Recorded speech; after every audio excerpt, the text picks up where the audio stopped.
संदर्भात बातचीत करण्यासाठी कर्नल सतीश ढगे सध्या आपल्यासोबत आहेत। सर, माझा सगळ्यात पहिला प्रश्न असा आहे की एकीकडे चीन सोबतचे आपले संबंध बिघडत चाललेत, तर दुसरीकडे अमेरिका मात्र आपल्याला मदत करते। तर ह्या सगळ्याचा विचार करता चीन सोबतचे संबंध बिघडलेले असले तरी सुद्धा अमेरिकेसोबतची डिप्लोमसी आपली यशस्वी ठरते असं म्हणता येईल का?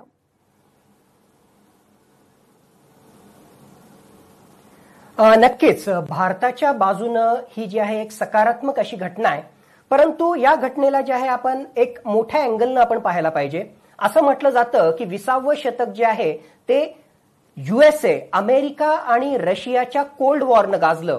21वे शतक मुख्यतः 2050 पर्यंतचं 21वे शतक हे चीन आणि अमेरिकेच्या कोल्ड वॉर शीतयुद्धाने जे गाजणार आहे।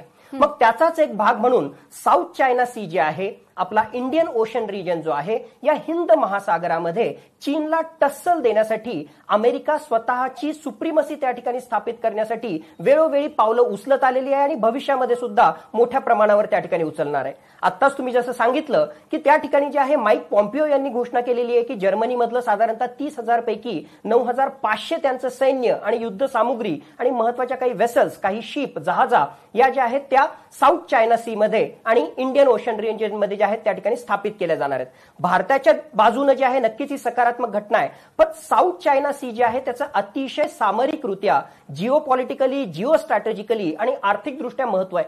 आपल्याला माहित आहे की चीनची जर एक प्रकारे मान आवळायची असेल तर युएसएला काय करायचं आहे, त्याची जी एक प्रकारची आर्थिक सुबत्ता आहे किंवा आर्थिक सुप्रीमसी आहे त्या आर्थिक सुप्रीमसीला चॅलेंज करावं लागेल।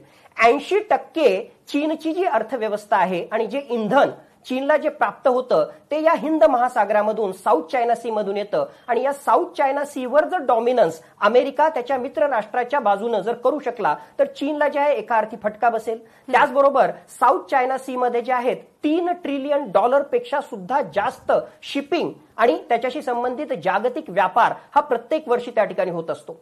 साऊथ चायना सी मध्ये आपल्याला माहिती आहे गेल्या काही महिन्यांमध्येच पॅरासील आयलँड असेल किंवा स्पार्टली आयलँड असेल, या 2016 मध्ये त्या ठिकाणी एक झटका सुद्धा बसला होता। फिलिपाईन्स आणि चीन यांच्यामधला हा जो वाद होता त्या वादामध्ये जे आहे चीनला झटका बसला, पण तसं असताना सुद्धा युनायटेड नेशन्सचा त्या ठिकाणचा निर्णय न मानता शीशा आणि निन्शा असे 2 नवीन आयलँड चीनने त्या ठिकाणी डेव्हलप केलेले आहे। चीन एका बाजूला जे आहे साऊथ चायना सी मध्ये त्याचबरोबर ईस्ट चायना सी मध्ये आपले नवनवीन आयलँड त्या ठिकाणी डेव्हलप करत आहे। त्यांचा 9 लाईन हे जे धोरण आहे जे गेले कित्येक दशकांपासून राहिलेलं आहे त्यावर आणखीन कन्सॉलिडेट करतंय आणि त्याला टस्सल देण्यासाठी अमेरिका जे आहे अशा प्रकारचं सैन्य पाठवतंय भारताला। त्याचबरोबर फिलिपिन्स असेल, इंडोनेशिया असेल, मलेशिया असेल आणि साऊथ चायना सी मधले असणारी छोटी छोटी राष्ट्र यांच्यासाठी ही सकारात्मक बाब आहे। पण जसं मी म्हणतोय ही छोटी घटना नाहीये, कारण येणाऱ्या काळामध्ये अमेरिका वर्सेस चायना यांचं सागरी महत्व स्वतःचं प्रस्थापित करण्यासाठी आपली जी सत्ता आहे ती कन्सॉलिडेट करण्यासाठी अशा प्रकारच्या घटना वेळोवेळी घडत राहणार आहेत। सर, माझा पुढचा प्रश्न असा आहे की सध्या भारत आणि चीन संबंध बिघडलेले आपण पाहतोय आणि त्या पार्श्वभूमीवर अमेरिकेचं भारताकडे असलेलं झुकतं पारडं बघून चीन भारताविरोधात पुन्हा आक्रमक होण्याची शक्यता कितपत आहे या सगळ्यामध्ये? नक्कीच आहे, कारण जे वेगवेगळी कारणं त्या ठिकाणी सांगितले जात आहेत की चीनने जे आहे याच काळामध्ये एक प्रकारे भारताविरुद्ध जे बाउंड्री इश्यूज आहेत त्या ठिकाणी कुरघोडी करण्याचा प्रयत्न का केला। त्यातलं एक कारण होतं की गेल्या काही वर्षांमध्ये भारताची अमेरिकेशी होणारी जवळीक। आपल्याला आठवत असेल काही महिन्यांपूर्वी डोनाल्ड ट्रम्प भारताच्या भेटीवर आले आणि त्यावेळेस सामरिक दृष्ट्या मिलिटरीच्या पॉइंट ऑफ व्ह्यूने काही महत्वाचे करार त्या ठिकाणी करण्यात आले। अतिशय महत्वाची अशा प्रकारची युद्ध सामुग्री, त्याचबरोबर रोमिओ हेलिकॉप्टर, अपाचे हेलिकॉप्टर्स आणि काही महत्वाचे एअरक्राफ्ट जे आहेत या जे आपलं डील झालं अमेरिकेसोबत त्यामध्ये जे आहेत ते प्रस्थापित त्या ठिकाणी झाले, त्याच्यानुसार आपल्याला मिळणार आहे।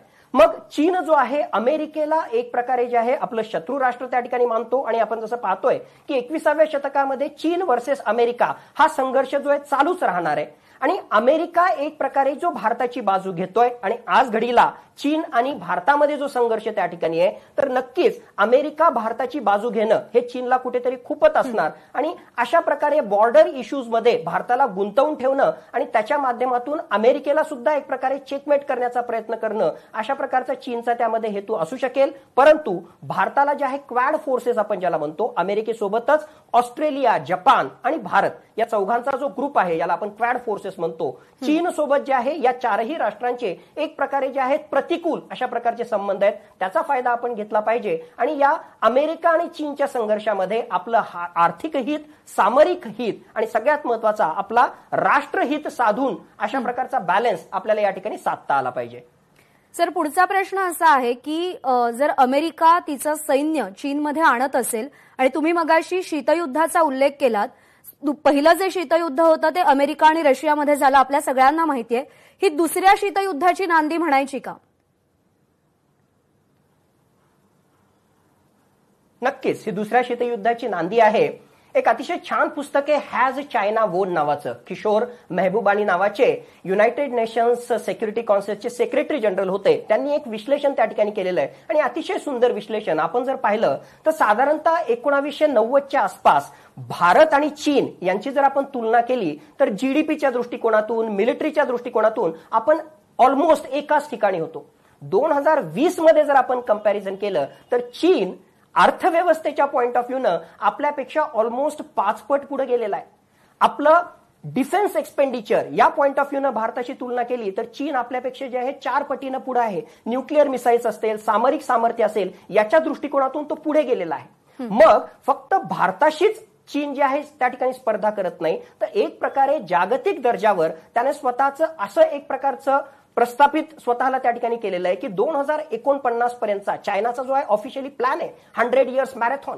1949 मध्ये त्या ठिकाणी पीपल्स रिपब्लिक ऑफ चायना हे कम्युनिस्ट सरकार जे स्थापन झालं, 2049 पर्यंत त्याला जागतिक सुपर पॉवर म्हणून त्या ठिकाणी इमर्ज व्हायचंय. आणि म्हणूनच 2025 पर्यंत टेक्नॉलॉजिकल सुपर पॉवर, 2035 पर्यंत इनोव्हेटिव्ह सुपर पॉवर आणि 2049 पर्यंत जागतिक दर्जावर सुपर पॉवर होण्यासाठी टप्प्याटप्प्यानं मॅरेथॉन रन ही चायनाची त्या ठिकाणी चालू आहे. आणि हे कुठे लपून राहिलेलं नाही. त्यांचे जे आहे नॅशनल स्ट्रॅटेजिक डॉक्युमेंटमध्ये सुद्धा या गोष्टी आपल्याला वेळोवेळी त्या ठिकाणी दिसून येतात. आणि याच सगळ्या गोष्टींची एक घटना म्हणजे जे आहे नुकतीच जी अमेरिका आणि चायना यांच्यामध्ये एक प्रकारचा संघर्ष गेल्या काही वर्षांमध्ये चालू आहे आणि भविष्यामध्ये सुद्धा हा संघर्ष मोठ्या प्रमाणात त्या ठिकाणी दिसेल. आणि चायनाने जर युएसएवर येणाऱ्या काही दशकांमध्ये जर कुरघोडी केली तर आपल्याला आश्चर्य वाटू नये, कारण तो सिस्टमॅटिकली स्टेप बाय स्टेप पुढे जातोय. आणि या सगळ्या गोष्टी ज्या आहेत हा त्याचाच एक कॉम्पोनंट किंवा त्याच घटनांशी आपण त्याला जे आहे जोडून पाहिलं पाहिजे असं मला स्पष्टपणे वाटतं.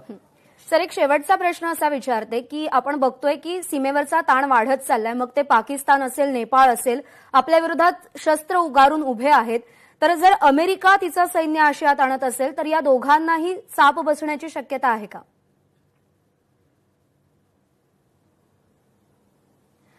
चांगला प्रश्न आपण विचारला. चीननं भारताविरुद्ध 3E पॉलिसी आपण ज्याला म्हणतो त्याचा अंगीकार केलेला आहे. 3E म्हणजे काय?